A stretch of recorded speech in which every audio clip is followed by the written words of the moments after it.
you a man who is lacking sexual performance, just not performing in bed? Or are you a woman that is unhappy with the man, that he's just not performing to your standards or where you'd like the relationship to be? Well, this episode is on men's sexual health and performance.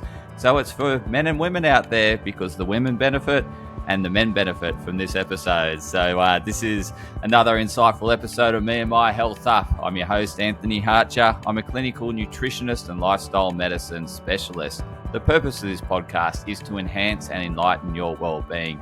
And today we have a men's sexual health and performance coach, Brian Ayers.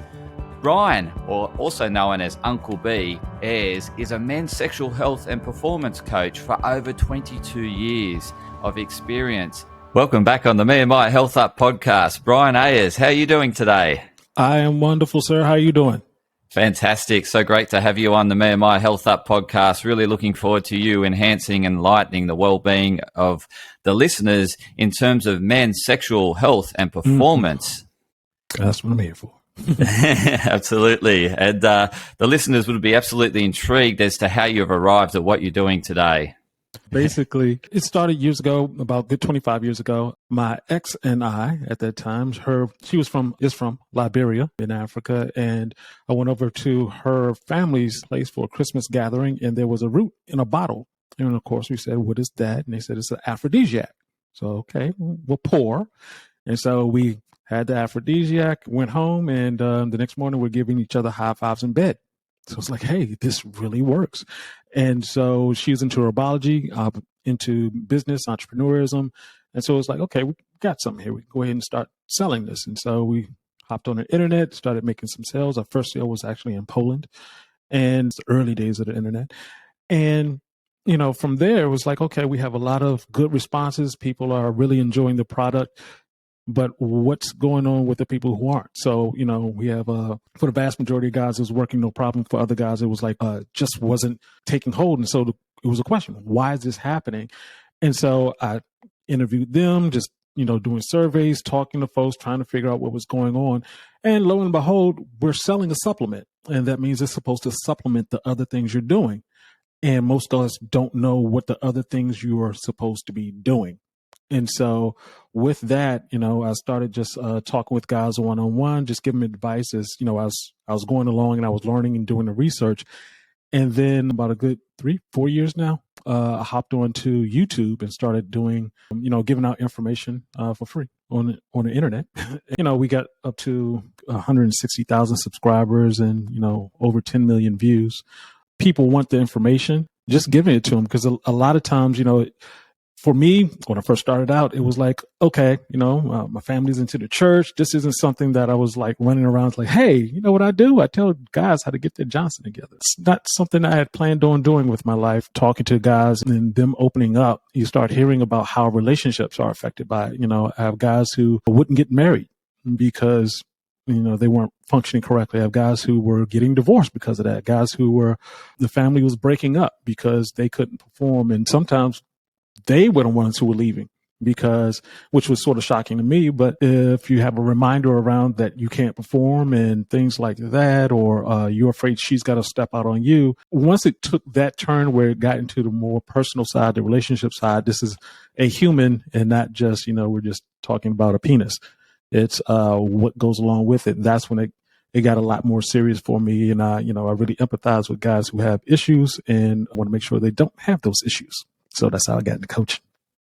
Fantastic story. What a background in terms of how you come across the aphrodisiac and the effect it's really had on men, and hence your huge following and whatnot. So I was going to ask, my next question was going to be, so what's up? Then I'm thinking, no, it's not what's up. It's why isn't it up?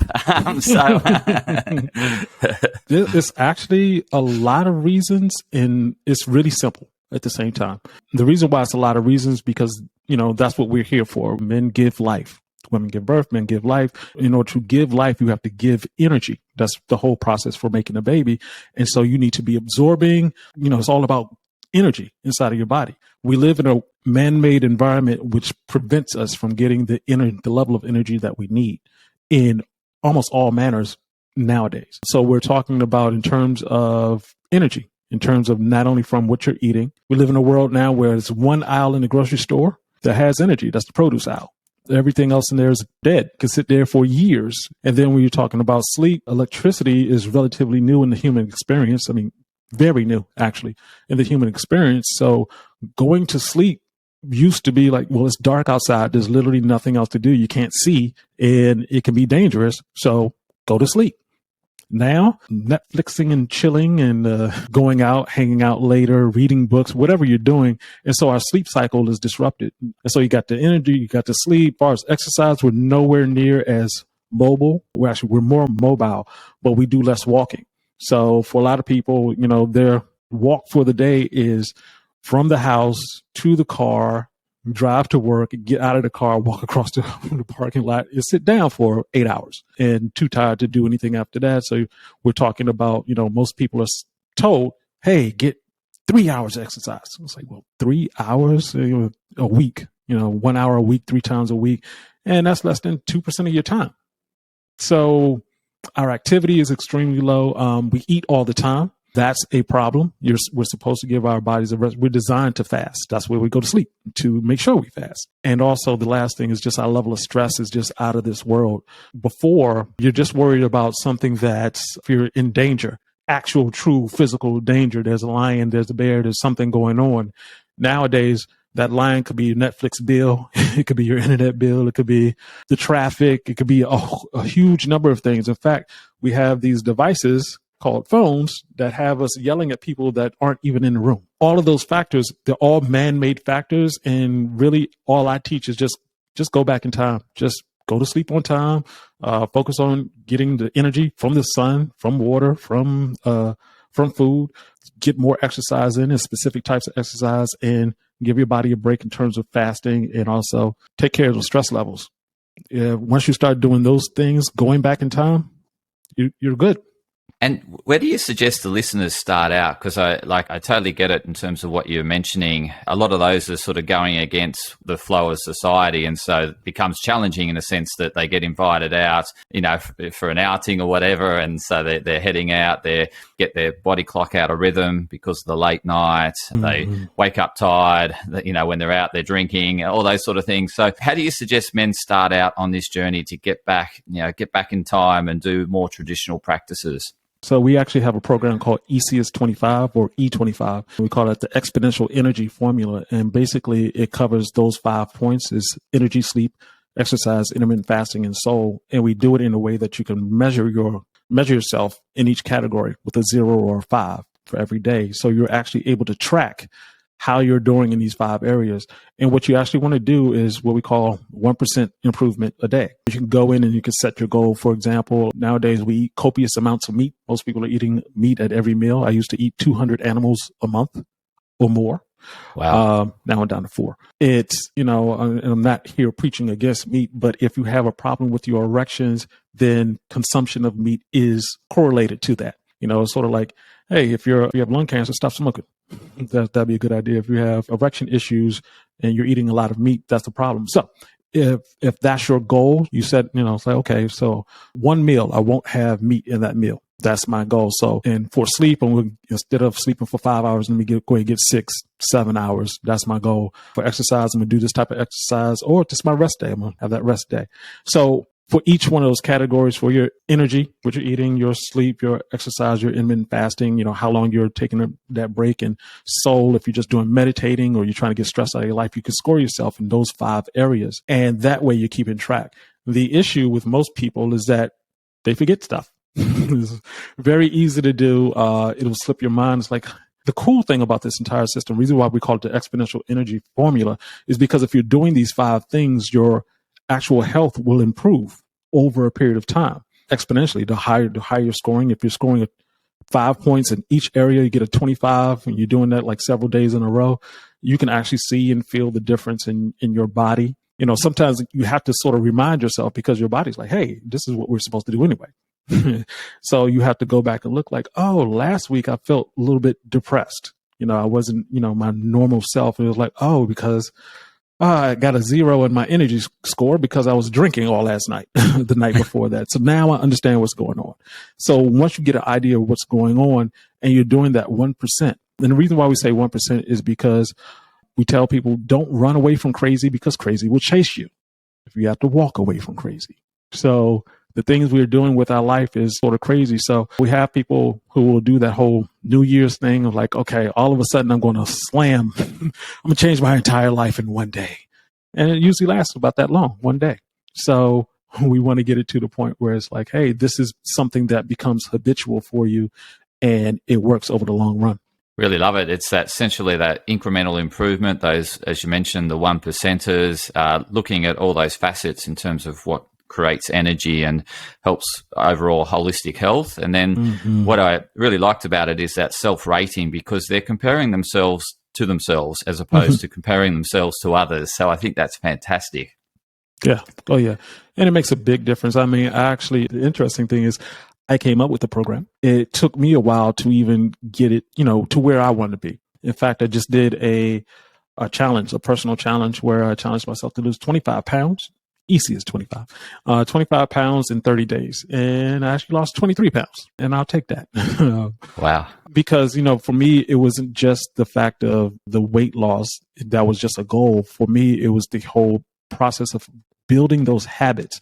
So I always had a problem with just going to sleep, go lay down and go to sleep. Stresses of business. Sometimes I wake up in the middle of the night. It was hard to go to sleep. So I just did a number of things to improve, the quality of my sleep. And once I started hitting, I was in bed at 10 o'clock, out of bed at 6:01. And I did that for the full 30 days. And it was just amazing how it was easier to do things when you get to high quality. We're actually like children when it comes to sleep. This is the funny thing. When a child doesn't get sleep, what do? They act ornery. They're out of control. We do the same thing, except no one's there to point it out. Well, maybe the wife, but no one's there to really point out that, hey, you're not functioning correctly. And so we're not able to, see easily where we're messing up. So having, systems in place to make sure that, and a challenge in place, actually, it's you against you, really. And the way you can tell whether or not you win is if you have strong erections. And just one last thing, I actually came up with the sexual performance scale for men. And that's a scale of 1 to 10. 10 means everything works. 1 means you need to go to the hospital. 5 to 7 means that you're unreliable. Most of the guys that I work with are in that 5 to 7 range. We have some guys, of course, who are in that 3, 4, 5 range. I actually have one client who's at 0 because he was taking some medications and it messed with him. But yeah, in order to go up that scale, this is the system to get there. The top of the scale, the 8, 9, or 10. The 8 is erections on demand. You just think of something sexy and you get an erection. A 9 is spontaneous erections, like you're a high school kid. And a 10, that's morning erections. That's the epitome. So you want to keep going up that scale till you get to the point where you're having morning erections, which just shows that your testosterone levels are good and your plumbing works correctly. Awesome. Love the rating system. It's very clear. And I think the men and the women listening on this could certainly know where their partner's at or know where themselves are at in terms of that scale. So thanks for sharing that, Brian, and really love your approach in terms of how to make those improvements. And as you said, it can just be focusing on really that area that's really deficient and building on that incrementally and being consistent with that. So that's, a really good system in terms of I can see how it works. In terms of the psychological side, so there's that psychological in terms of in the bedroom and then that history or those memories of lack of performance, lack of pleasing the woman or partner, a man. Just in terms of that psychological aspect, it would obviously play into the whole spectrum of men's health and performance. Can you share in terms of that psychological side of things? Absolutely. So for just about every man out there, there'll be a time where, you're thinking everything's supposed to work and nope, not today. And the issue can be that, and like I said, we have these 5 things that are going on. And if you're off in one of these, it could affect you at different times, especially the older you get. So, what'll happen is the guy will experience it. He'll like myself. I used to be able to go drink and have sex the same night. And now that I'm older, if I have a drink 2 to 3 nights before, there's a problem. So what you need to do, just understand 1, that happens. And 2, you don't want it to literally get to your head because it's called spectatoring. Spectatoring is basically you're just constantly thinking that you're supposed to be having an erection. So, she comes over. As soon as she comes over, you're like, oh, I should have an erection. And she gives you a hug real close. I should have an erection. And go to the bedroom and I should have an erection. And she's taking her clothes off. I should have an erection. You're basically creating more cortisol. You're stressing yourself. So cortisol and testosterone, the bursting and burning of testosterone is what fuels an erection, and cortisol, the stress hormone, goes against that. The way to think of it, you've never seen a man in a fight with an erection. And if you did, he was on some drug. And not a good drug either. So yeah, if you're thinking that this is an issue and that's causing more stress, and of course that's going to stress you out, and then you're not going to have a problem. If you think about when this wasn't a problem, you didn't think about it. She came over, whatever. You felt something down there, you didn't. And then when it was time, you felt something and you kept going. So yeah, typically when guys just hear about this part of it, it actually helps, because then you just get away from like, oh, don't worry about it. Oh, don't worry about it. The other thing to think about is, well, two things I have, is setting a sex date.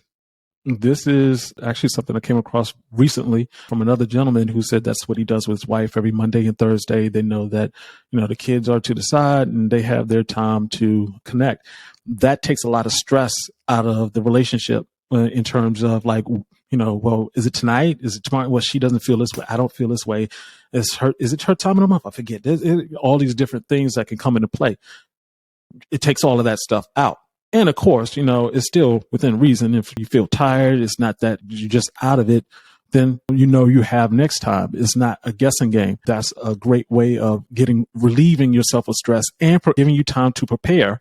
So if you're a guy like me, you start realizing like, yeah, I can't have a drink that night or the night before, that you can, well, okay, Friday night, maybe I'll have a drink. And then, I realize that I'd rather have sex on Monday. And the other thing to remember is that foreplay is for men, especially the older you get, but foreplay is for men. So a lot of times, especially in the way the world is set up now, you have people who are just like, well, I don't have a lot of time. So, we're just going to get in and we're going to make it happen. Then that's it. And it's like, if you think about it, I went through this experience of going to right up the street here, University of Maryland, College Park. So while I'm on campus, I'm seeing all the young women and, it's just people are talking about sex and, you're seeing sexy women all over the place. And then I went into AT&T, went to the corporate world. And yeah, it was soccer moms. We were discussions about 401ks and things like that. There was nothing that turns you on. So if you think about it, you go through your day as an adult male, you're not really allowed to touch other people. I mean, you see a guy, you give that little handshake thing where if we're hugging, it's like a half hug with one arm in between us. If you have your woman, you can't really touch too many other women. Maybe you can hug your mother, hug your sister, and that's about it. You're not picking up anybody else's babies. So for men, we're not being turned on in any way at the workplace typically. And, we don't have contact with anybody else. So when we do have contact, if the only contact is like, okay, we're doing a couple of kisses and we're in. You didn't have time to let your body naturally build up the testosterone it needs to function correctly. And also, when you say foreplay, it doesn't necessarily mean just touching. It also mean, sending messages saying, hey, I can't wait to see you tonight. Wear that sexy thing. I've been thinking about you.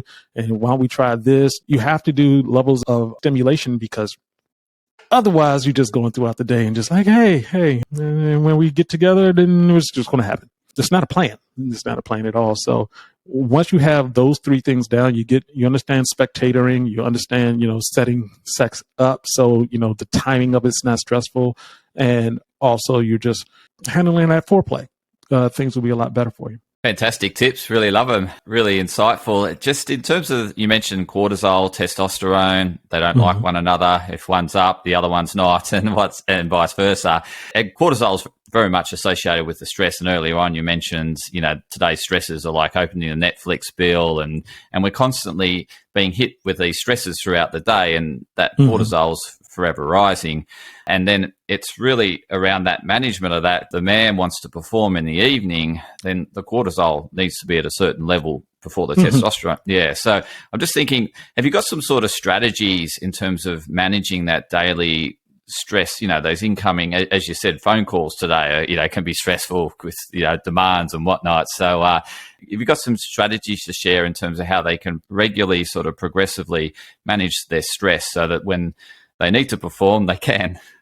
Absolutely. So by far, one of the most powerful ways of alleviating stress is by meditating. And that happens on two different levels. One is from breathing. Most people don't breathe correctly. When you're doing deep breathing, you actually get 20% more blood flow. And also, when you're doing meditating, your mind is being, especially in today's environment, we have like phones and all these different things going on at the same time. Your mind is currently overpowered. It doesn't, it's doing, I'm not going to say overpowered because your brain can do an incredible amount of things. However, you need to be calm in order for your brain to process everything, for it to come through clearly. And so what I would recommend doing is doing 5-minute meditations. I do this during the workday. Whenever I finish a project, I used to, what they call multitask. You do this and you do this and you have to do this. Well, I still have to do all those things, but I take like 5 minutes in between those things and just close my eyes. I set the alarm for 5 minutes and I just meditate. And the cool thing about it is, for those people who are production nuts like myself, are like, oh, I got to do this, and this. You actually think better. You're actually going to get more done just by using those 5 minutes. So your day becomes less stressful because you're doing more things correctly. You're making fewer mistakes. There's a reason why a lot of Fortune 500 companies, they actually have, before meetings, they have people meditate. I mean, you just come out smarter. It's just, scientifically proven, and you'll be able to tell throughout the day. So meditation is a huge piece of it. I would even say meditate before having sex, just so you're calm and you're more into the moment. And that's one of the things that meditation does. It teaches you how to be in the moment.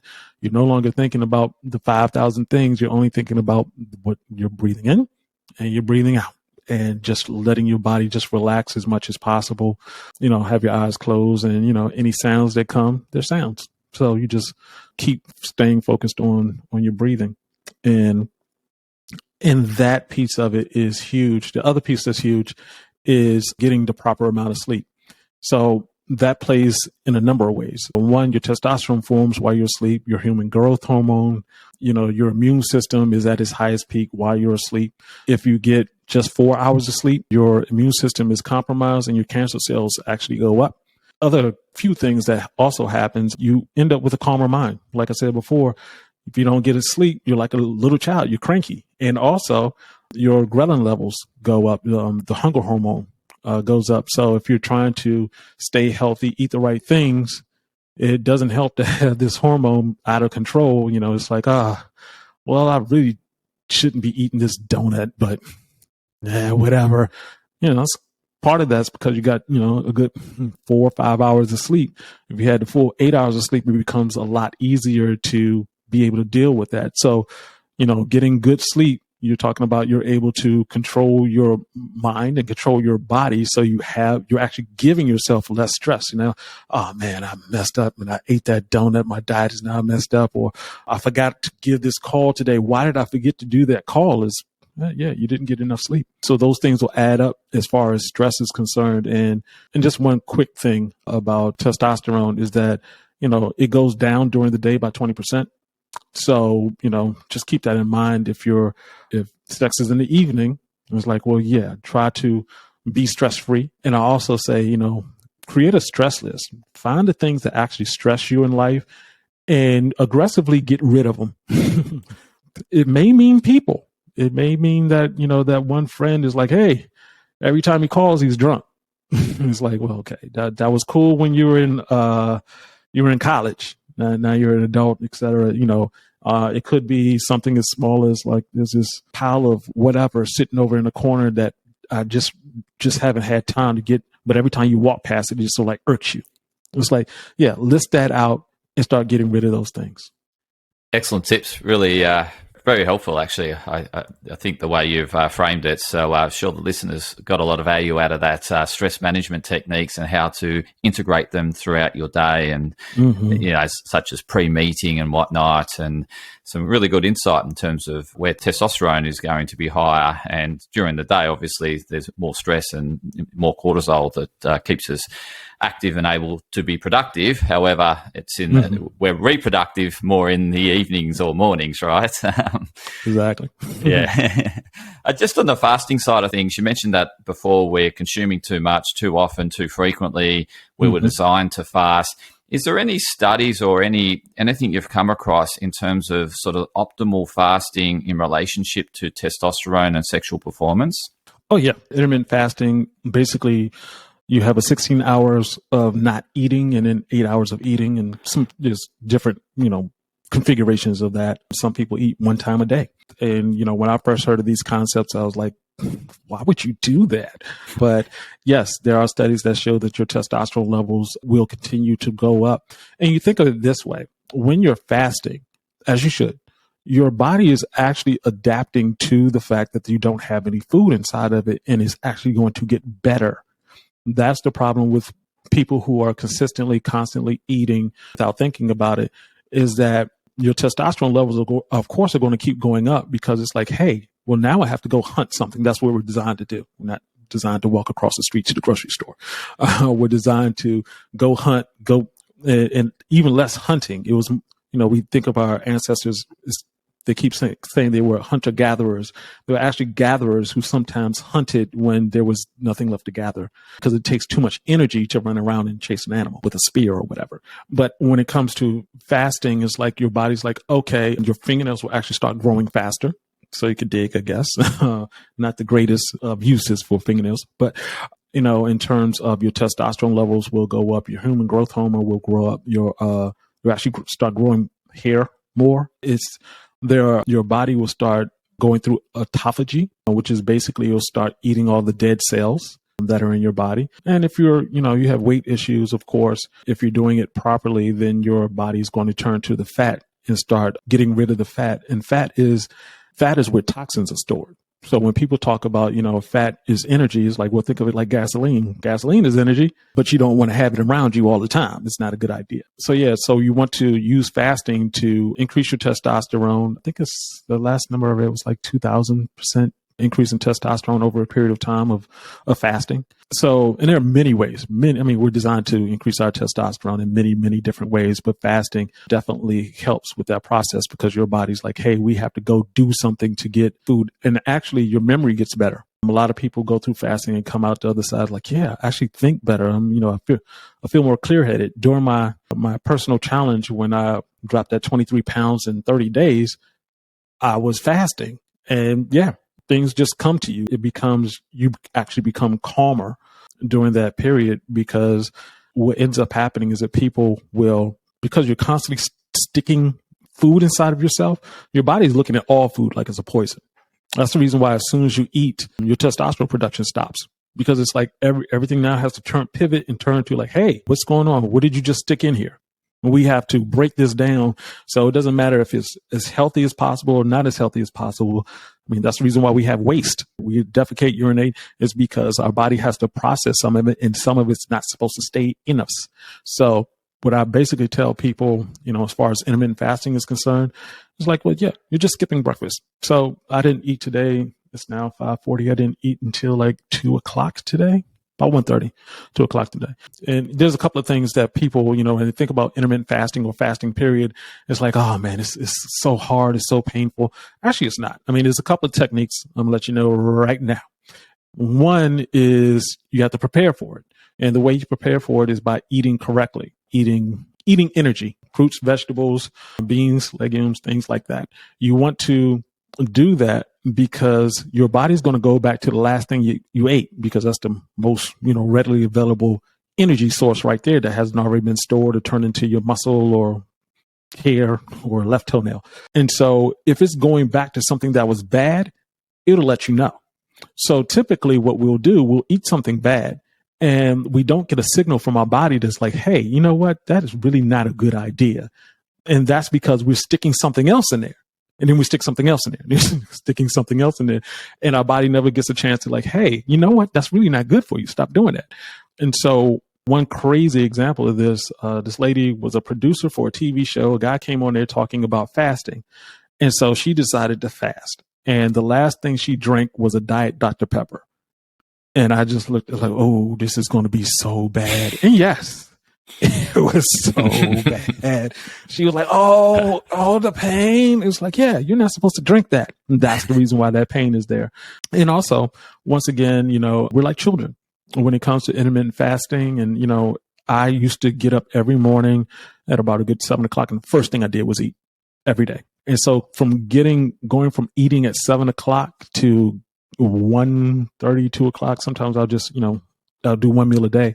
It took time to do that. It's like a baby's feeding schedule. A baby wants to eat when they want to eat, but that's not, helpful for the parents in that situation. It's like, okay, we're going to set a schedule for this baby. So at some point we're able to function. And so the same thing applies to you. So I went from, didn't eat until 8:00. Didn't eat till 9:00. Didn't eat till 10:00. Didn't eat till 11:00. And so just kept going to the point where it's like when I get up in the morning, two things happen. One, my body isn't. We're not doing the whole process of being predetermined. It's like this is this time of the day, and your body is sending signals like, "Hey, this is what we do. It's time to eat. Let's go." As you're setting yourself up for, you're eating correct things, and you're setting yourself up by taking more and more time between meals. It makes the whole fasting experience much easier, because a lot of times we're dealing with, like I had to deal with, stories from my mother who would say certain things. She would say things like, well, yeah, if you don't eat for like 2 hours, you could get lightheaded and drive off the road. Like, hold up, what? How do you sleep? Doesn't make sense. But, we hear it constantly. We got commercials out there saying you got to eat. It's like, well, no, you don't have to eat. Obviously, this depends upon where you are in terms of your weight. I used to weigh 285 pounds. So, and this was pre-COVID.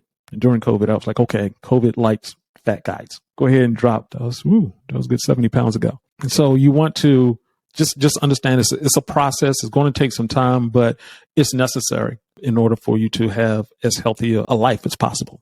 Fantastic. I love the insight, Brian. Thanks for sharing that. And how can the listeners best connect with you? And please share some more details about your program. Sure. Okay. So you can I can be found at Give Good Wood everywhere. So Facebook, Twitter, Instagram. The YouTube channel is also Give Good Wood. You can also find it under Brian Ayers 23, Jordan or James.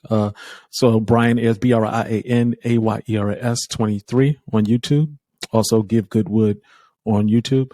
And there is givegoodwood.com. That's where you can find the actual aphrodisiac that I mentioned before.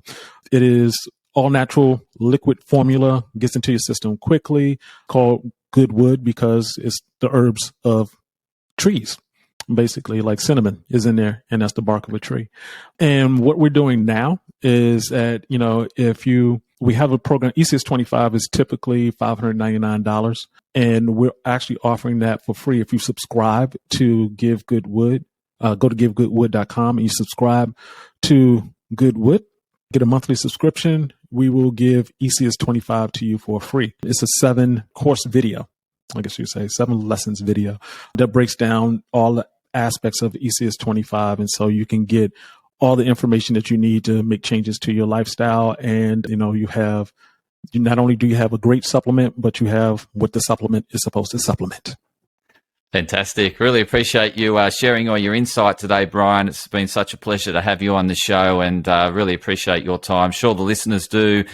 Such great insight. Really do appreciate you coming on the show. Thanks. Appreciate you.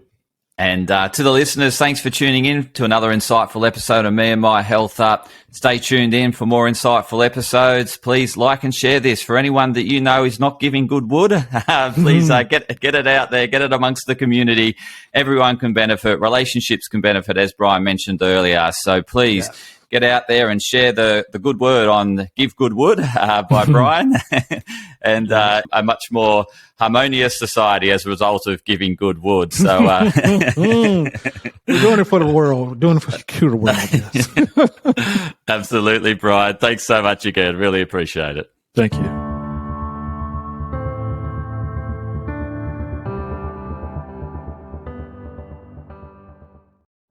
Podcast disclaimer. This podcast and any information, advice, opinions, or statements within it do not constitute medical, healthcare, or professional advice and are provided for general information purposes only.